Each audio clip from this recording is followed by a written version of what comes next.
What's up, guys? I'm SaltEMike, and this is your Star Citizen Week in Review for May 29th, 2023. We are still suffering from a lot of the consequences of them running a free fly event right now, but with the 3.19.1 patch, it looks like they're also mitigating a lot of problems from 3.19 release, but even in 3.19, we're seeing some fixes and mitigation to those problems, and they released the two most important ground vehicles of all time. Just kidding. That was sarcasm.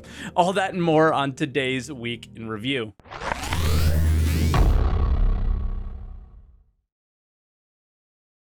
And as always, if this is your first week in review, this is where I take all of the official Star Citizen news each week, put it into one video, and share some of my opinions about it. I also live stream at Twitch, twitch.tv/SaltEMike, starting at 6:30 a.m. Eastern Time every day but Monday, so I can get this video out to you guys. You may also know that I've gone from a part-time creator to a full-time one, which means I'm spending way more time here at the PC, especially into the evenings working on videos like this for you guys.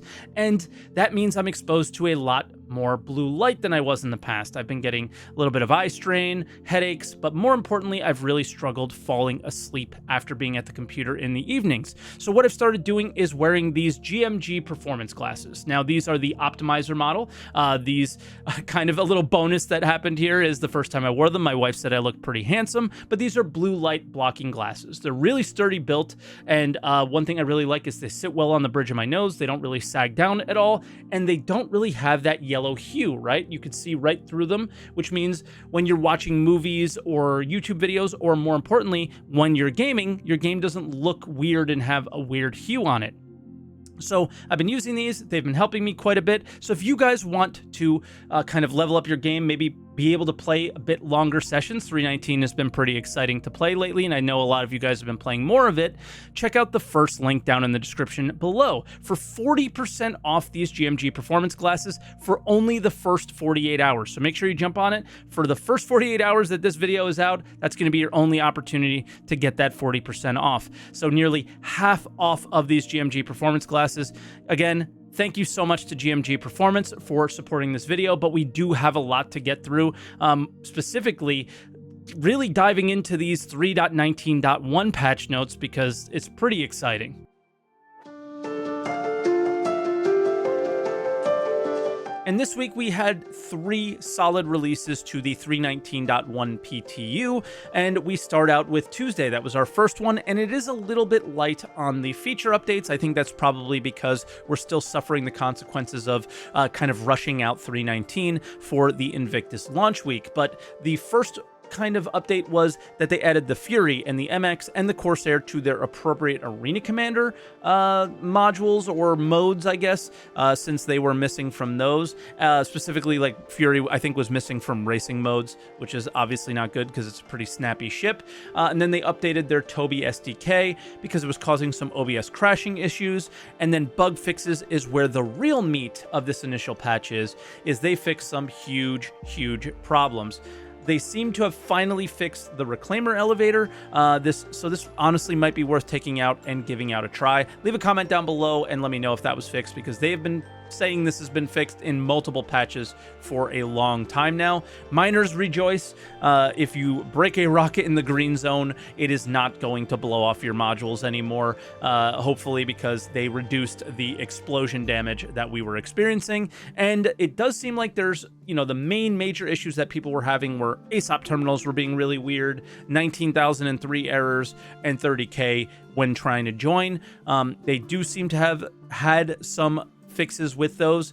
Again, please leave a comment down below and let me know how you guys are experiencing with those, or how you guys are dealing with those, as they are probably the most important fixes that we would want out of a .1 patch. And then we had our next patch all the way on Thursday, where feature updates were a little bit more juicy, where we had some more polish to Lorville, and then a big quality of life update for item attaching. So now you don't have to rotate anymore. You could just attach without rotating on many things, which is really good.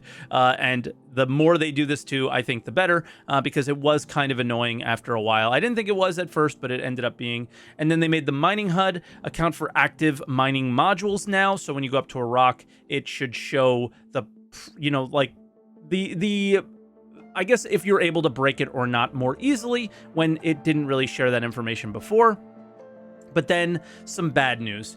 It seems as if Osoian hides have been removed from the salvage cargo pool. I hear some reports about this. Space Cutlet was saying it and a couple of others, and nobody's seeing them anymore, so that could be the case here. They were 220k per SCU box, but the Gasping Weave Legs have seemed to stay. Those are 110k per box. So yeah, it's a little bit weird. Obviously, those were pretty excessive. We were seeing them quite a bit. They didn't seem to be as rare as they possibly should have. So yeah, not great news, but there was some good news.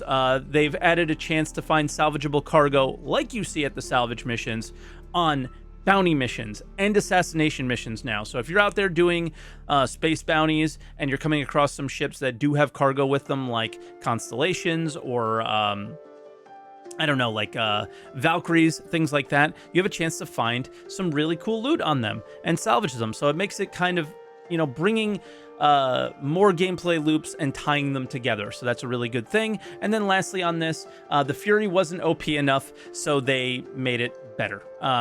You know, I was pretty hyped that this was the first ship that they were really hyping up that wasn't overpowered, but they couldn't have that, right? So they had to make it a little bit better. And then the Corsair might actually be worth using again, with the fact that the engines are not going to be destroyed after you get hit with one missile. They've upped that a little bit. And then for bug fixes, there's a huge salvage fix here if it worked. If you've ever had your salvage laser go 0 out of 0 and just not salvage any material, even though it looks like it is, they may have got this one. Another one, leave a comment down below. Let me know if they have or not.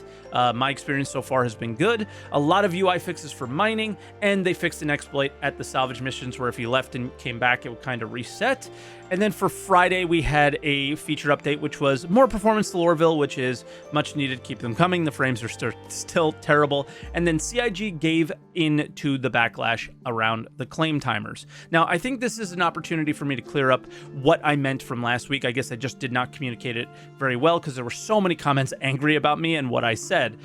Basically, what I was trying to say is that not every single time you die is the game's fault. Sometimes it's your fault. And I think sometimes players blame the game when it's actually their fault, okay? It's obviously the game's fault when the game 30Ks. It's obviously the game's fault when you die to an invisible asteroid. It's obviously the game's fault when you land on a security post Korea landing pad from EVA and you just die randomly, okay? Like, there's obviously tons of bugs and obviously tons of problems, but the issue here is that at some point we have to play the video game. At some point there has to be consequence for death, and if we keep pushing it down the line, what's going to happen? We're never going to get a game, right? And at some point, I just feel like it's time to rip the Band-Aid off and cause consequence for death so we can learn how to survive, learn how to have our ships live longer, right? And for me, the sooner the better, because it's been, what, since like 2015, 2016 for 2.0. It's been since around 2017 for 3.0, right? So we've been dealing with a multiplayer kind of MMO-ish environment for many, many years now without any consequence, and I feel the community has become a little soft in terms of surviving and all those things, and feeling the need to make good decisions. The game hasn't taught players to make good decisions around their ships or their characters nearly ever at this point. So I just like to see more of that, and that's more kind of where I'm coming from. Again, this video is being recorded before Sunday morning, so there's not actually like, I don't know what Answer the Call ended up actually being like, but the planned topic was and is to talk about claim timers and specifically consequence for death. I don't believe claim timers is the best choice, okay? Let me make that clear as well. But consequence for death is something we need, and especially your ship's death, since they're the heroes. They're the things that are the most important in this game. And I would love to see players want to hold on to them a little bit more, right? I think that that's pretty important. And then there's another massive fix to mining, not just around explosions, but these this instability issue that I've seen. Sometimes you're able to break rocks you shouldn't because instability is working in your favor. Sometimes you're not able to break rocks you should because it's not. It's just this weird RNG thing that is happening, and they appear to have a fix working for that, and we'll have to see where that comes from. And then there's also some other things that Thorsten put out there about rock explosions. I don't know if this is going to be in 319 or 319, or excuse me, 319.1, maybe a 320 thing, but they're going to kind of give you an indication of how far out you should be to avoid rock explosions as well. And then for bug fixes, I'm not buying this one, but apparently NPCs are no longer standing on chairs. We'll have to see. So for other notes, though, 30k recovery is apparently back, sort of, maybe, and character reset is also turned back on, but this doesn't mean that you're going to get your subscriber items back, right? They've stated that that's not going to be a thing, and it is still not a thing. So items that you've lost in-game are lost, so you're not going to recover back from that, but this should help you recover from any really game-breaking issues that you guys may have. And with that, that was a long patch notes update, but let's jump into video updates because there's a lot of juice here as well.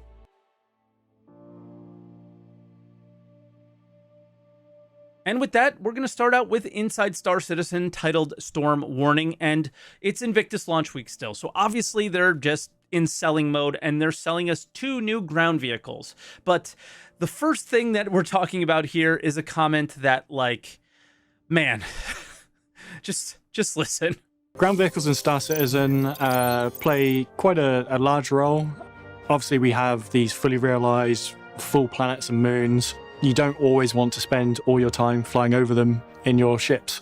We're going to have things coming online in the future, such as weather, that's going to make that prohibitively more dangerous to do. In my opinion, vehicles are absolutely not valuable. They have zero purpose in the game currently, and the whole storm thing was debuted at 2016 CitizenCon, before we ever played 3.0. A year before we played 3.0. We've been playing 3.0 for 19 patches. Okay, 19 major patches. That doesn't include all the .1s, 2s, and 3s. Like, this is nuts to me. Eventually, we might get there, guys, but I am not going to hold my breath expecting ground vehicles to be a thing. That doesn't mean that they're not fun, but they serve zero purpose, and this is overselling just like insane BS to me. I'm sorry. And then we get an explanation on one of the vehicles that they are selling, and that is the role that the RSI Lynx will play. I suppose there's an element of, I don't know, showing off maybe. It's for the distinguished individual who likes to travel in style. It serves a different purpose to the Ursa. It's very much for VIP transport and exploration. Now, you get the usual thing where they put the artists on the screen and they're selling their kind of vision to you, and that's what they do, right? But the real comment there was the last one, and I think that's what you're going to use the vehicle for, which is personal transport. Taking one NPC from one place to another in a ground vehicle. We're seeing, you know, derelict settlements, not just derelict outposts coming. So there's going to be a lot more opportunity for stuff like this at some point in the future. But that's really where I see the RSI Lynx and mostly ground vehicles being used with is these kind of just missions instead of more of the emergent style scenarios that they're going to be giving us quite a bit. And with that, they talked about the Tumbril Storm. The Tumbril Storm is a light/scout tank from Tumbril. In a lot of combined armed forces, you rely on reconnaissance on the ground to let you know what's coming ahead. And whilst we do have an array of ground vehicles that can do this role, not very many of them are as heavily armored as a tank, and sometimes reconnaissance goes a bit sideways and you need some firepower to help get you out of that situation. So the Storm is really excels in this scenario. It can be ahead of the fleet on the ground, engage targets and hold its ground before the main force of ground vehicles arrives for backup. And like I said, these scenarios don't exist unless you play pretend and roleplay and make them happen, right? Org versus org stuff, pre-plan things. Those are scenarios that he's explaining here. These don't exist in the game whatsoever. I think that they're trying to make them with Jumptown and things like that, but it never really works how they're selling it to you. So that's kind of a weird one. And then they kind of share the difference between the Storm and the Nova tank. One aspect that we wanted to change from the traditional tank and Nova setup is making this energy weapon based. So it had a much greater independence from the main task force on the ground, in that it wasn't constrained by ballistic ammunition. So it has an energy autocannon on top, twin-barreled, to help lay down firepower, really only constrained by the size of its capacitors and power plant. For me, the main difference is it looks sci-fi, but the big thing here is that they have a laser repeater on the top, and that is huge. So, you know, the need to not have to rearm, repair, things like that to get more rounds to fire is really good. The laser should be really effective at places like Jumptown. So I'm looking forward to this thing coming out. And yeah, at the end, they kind of shared that it was also in production, which was a really important thing. Let me know how you guys feel about that, because them rushing another ship out or vehicle out for production and not working on something else is always problematic for the community. So let me know how you guys are feeling. I think the thing looks cool, and we'll have to see. Then moving on, we had a Star Citizen Live, which was all about Invictus vehicles, right? And they start out with kind of the obvious first question, though, because it's not just about Invictus. They talked about everything around spaceships. How do you expect to work through the backlog of ships? And at what point in the game can we expect larger ships such as the Kraken, Polaris, and Perseus? Now, that one's a when question. So, but let's go with the core here. How are we expecting to work through this backlog? Cool. I'll start, and then others can chime in if they want. So the last year or so, we've been really sort of improving and just making the pipeline work better. Mark and Corey have done a great job revitalizing all the documentation that sort of I wrote years ago and we've just lived with. But because I've done more and more leadership and directorship, I've not been so hands-on with things. So they've taken that over and built the pipeline. The last few ships we've released have gone through sort of that new pipeline, and things have mostly gone smoother. Still doing some tweaks as we go. But ultimately, at the end of the day, big ships need a lot of resources to make them. And where we want to get to is a place where we're still delivering the same amount of content as we do now a year, as well as 1 to 2 capitals a year on top of that, and supporting all the other teams like we do. And at the end of the day, that just needs more people. You want to get to the point of delivering yes. 1 to 2 capitals a ship. Yes. You're not saying that we are at that point, right? We're not at that point yet. I don't know how to feel about this. The big thing here is that it all makes sense when it comes out of their mouth. You know, they obviously have a huge backlog. This is a self-inflicted wound that they're creating, and now they have to hire more people, which costs more money to heal that wound, you know? So that's kind of why I feel kind of bittersweet about it, is this is a self-inflicted issue. It didn't have to be this way. And then the community asked about ship modularity, and you know, it's kind of a big pain point for the recent sale of the RSI Galaxy, right? That was a big thing that people were upset about.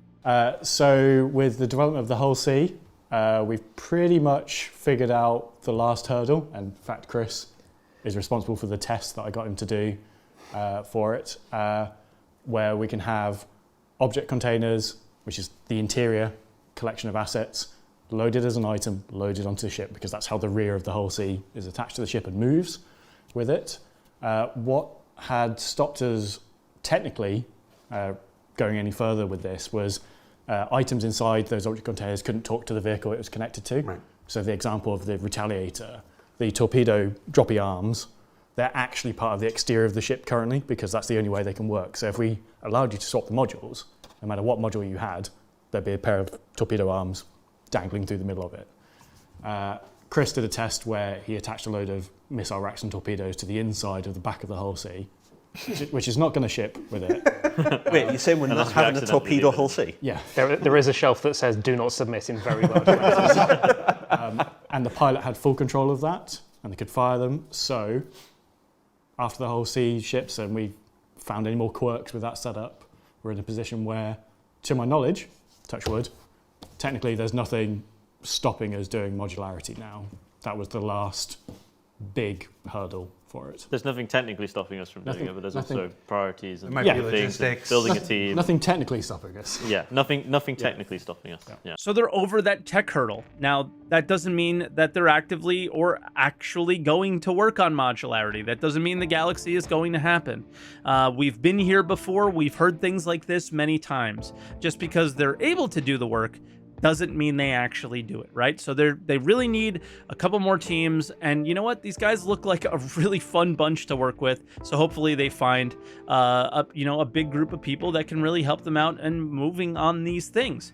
And then another common question that's asked every time these guys come on the show is about physicalized damage. Which holds back armor and many other things like ballistics being weird on the current ships that we have now. Good news part 2.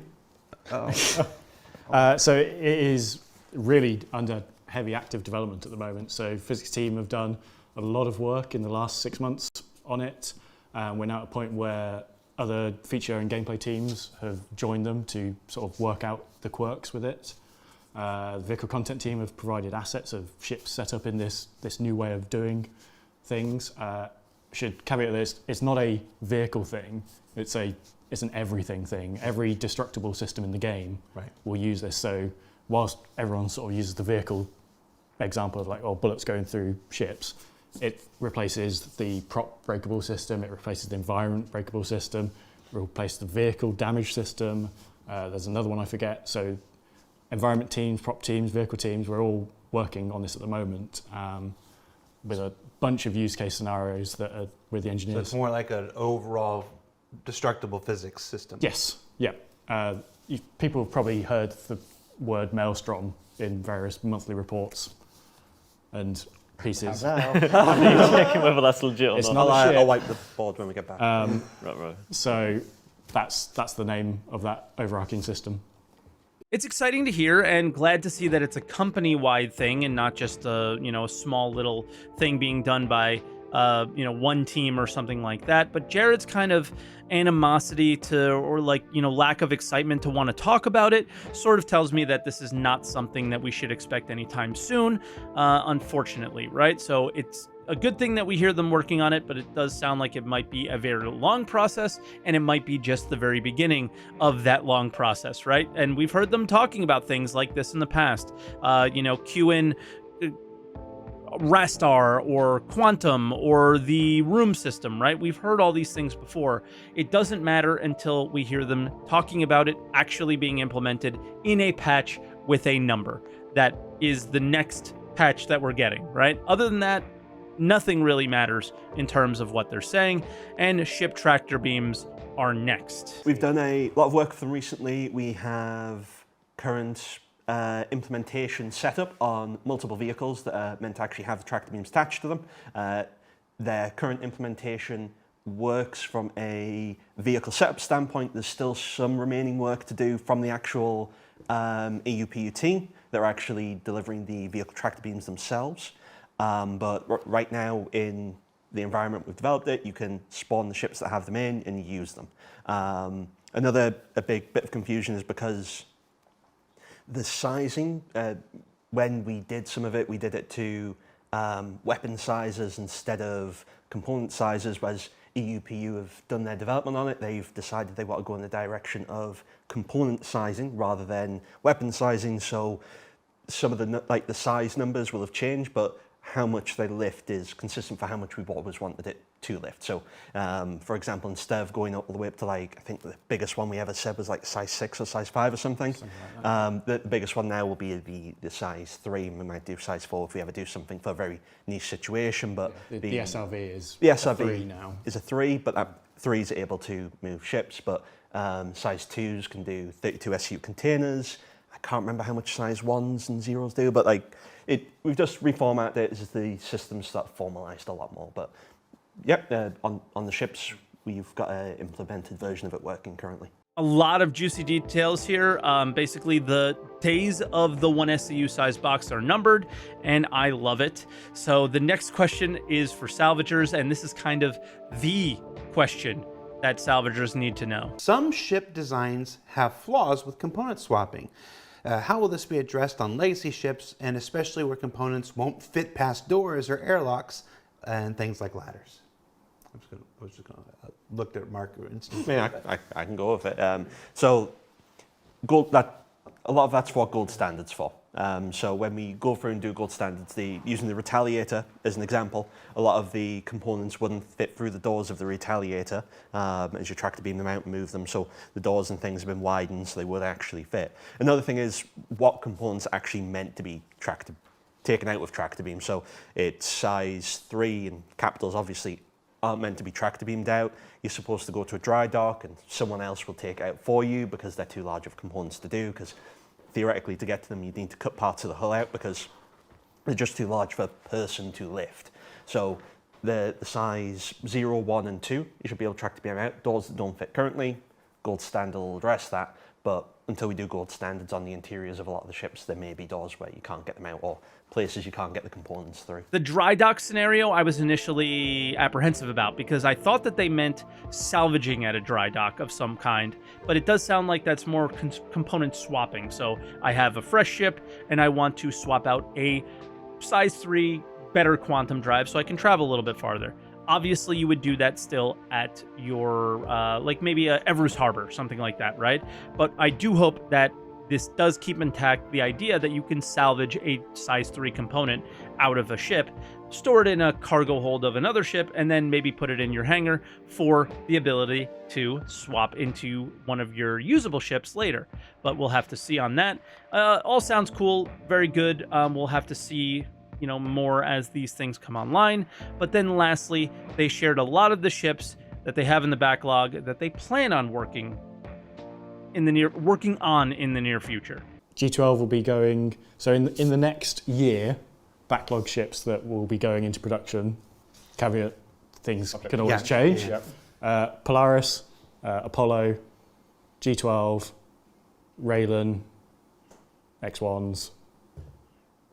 I'm noticing something conspicuously absent. I don't know what you're talking about. Ban new. So we'll talk about the merchantman briefly, because we discussed like how we want to do the backlog of capital ships.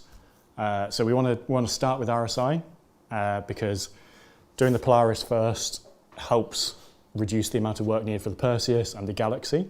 Mm-hmm. So those three will likely be like a chain of dependencies from each other. Kind of shared assets. Yeah, there's a lot of shared assets between them. Obviously, the exteriors are like quite different, but you do an RSI hall kit or corridor kit, floor kit, doors, beds. Chairs. Yeah, it all gets reused across them, maybe with some slight material differences.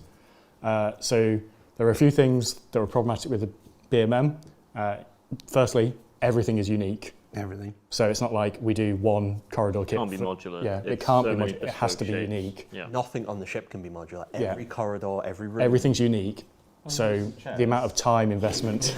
I mean, there's some chairs, but even then some of the chairs we couldn't reuse because of the shaping of the rooms. So like molded something. Yeah. Right. There's so like lots of bespoke everything. geometry. It was. So yeah, we had a lot of people on there. We had some unfortunate people leaving, which they'd been here quite a while, so we'd lost a lot of sort of that team knowledge and part of rebuilding the team. Obviously, effectively, again, like we said, you don't get new staff members go, hey, welcome to the Banu Merchantman. Here's a completely bespoke thing that does not follow any of our existing art guidelines.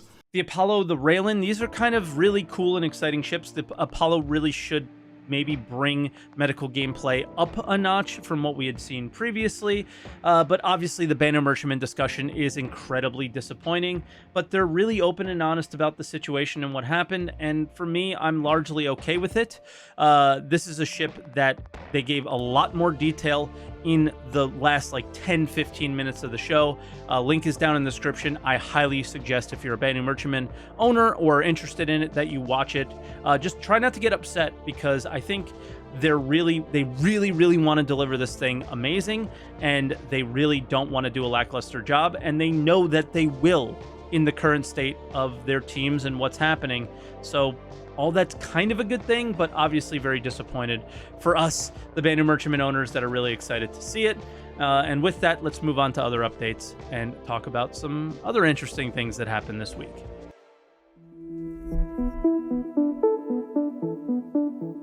And as always, we start out with the sneak peek, and this one is big. We heard a little bit about this stuff on Star Citizen Live, but they're showing huge cargo containers. Probably the 32 SCU ones is what we're seeing here, but more importantly, what we're seeing is cargo elevators. These boxes are in a cargo elevator. My fingers are crossed so hard, I'm gonna get arthritis trying to hope for this in 320. I think that'll be really, really exciting. And then for Invictus launch week, personally, this was the most underwhelming sale I think we've ever had for Star Citizen up to this point. And I think that's kind of a good thing, because the things that I'm excited about are mining, gameplay, salvage missions, things coming in 320. These silly little ground vehicles and ships, they don't mean anything to me anymore. And I think that that's kind of a good thing, but obviously we got Alien Week coming up, IAE in the future. I'm sure there'll be some cool stuff, but sort of underwhelming. Let me know what you guys think. But let's move on to what has come since our last week in review, and that is Anvil Day. There are so many ships here. I'm not really going to list them off. There was like 30 that were sold, right? Anvil's a big military contractor. The only thing really of note here is the Hurricane came with 2 new paints, and surprise, surprise, instead of putting paints on everything else, they put it on the most overpowered ship in the lineup. Who would have thunk it, right? They also showed the Legionnaire, which was kind of funny because on Star Citizen Live, they like forgot the name of it for a second because they concepted it and then they ignored it, basically from that point forward. Then we had Tumbril, RSI, Origin, Consolidated Outland, and Argo all on the 25th and 26th. Kind of a big day because they released 2 new ground vehicles. The Tumbril obviously was the Storm, and you obviously got a good understanding of what that is in the video section, but it's $70 with cash, $80 if you decide to use any store credit. For RSI, the Lynx was debuted as well, which was $55 with full cash, which is the war bond, and $60 for store credit. There was a Lynx Q&A, which was a pretty funny one because the questions were ridiculous, right? Link of this is in the description. There was one useful one here, which was, how does this differ from the Ursa rover? So the Lynx is going to be faster and the Ursa is going to be more durable. But like one of the funny ones was, dude, people asked if there were seats for the bodyguards that I was going to have on my ship. Like, people that are interested in this thing are absolutely ridiculous. I don't know what else to say. And then for Drake Day, nothing really special here. We had the Vulture and the Cutter get 2 new paints, one pink one and this pirate one that I really liked, and I actually ended up picking up with some store credit that I had for the Drake Vulture. So I'm going to be running that one on my Vulture. I think that looks really cool. And then lastly, the lore post was on Invictus launch week, so if you guys are interested in that, link as always is in the description. But that is going to be it for this week in review. A big long one. Big shout out to GMG Performance Glasses. These are really kind of helping and really cool. So guys, again, 40% off for the next 48 hours. Link is at the top of the description. And as always, guys, thank you so much for supporting me on this journey. I really hope you guys enjoy these videos. You seem to really be liking them lately, so make sure you hit the like button if you did. It took a lot to put this one together this week. And as always, comment, subscribe, and I will see you guys in the next one.